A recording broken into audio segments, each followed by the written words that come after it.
अभी आप लोग देख सकते हैं इसमें कूलिंग कुछ भी नहीं है, एकदम गर्म हवा फेंक रहा है। तो पहला हम लोग अभी चेक करते क्या तकलीफ है गाड़ी में।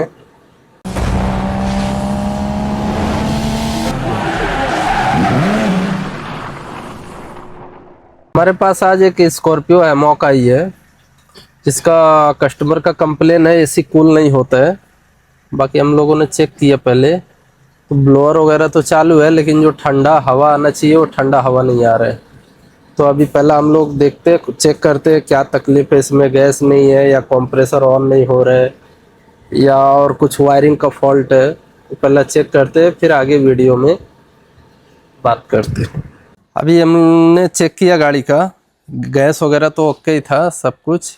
करंट भी आ रहा था कंप्रेसर के, इसमें सॉकेट में करंट वगैरह सब आ रहा है। इसका जो क्लच पुल्ली है उसमें बहुत ज़्यादा प्ले है।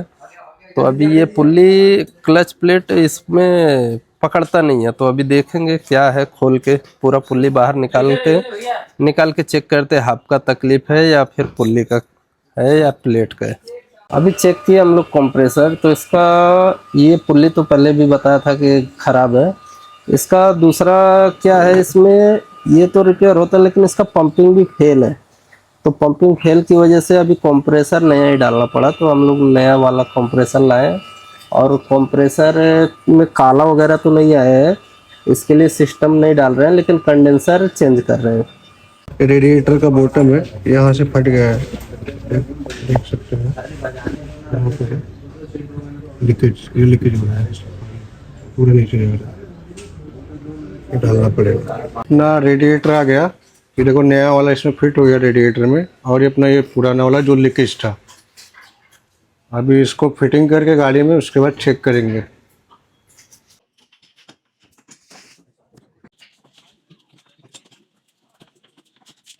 ये रेडिएटर में से कूलेंट लीकेज हो रहा था, अभी हमने इसको नया डाल दिया है, लीकेज तो बंद किया है। अभी चालू करेंगे, चालू करके देखेंगे ओवर हीटिंग हो रहा है कि नहीं हो रहा है। इसके पहले लीकेज हो रहा था तो ओवर हीट हो रही थी गाड़ी।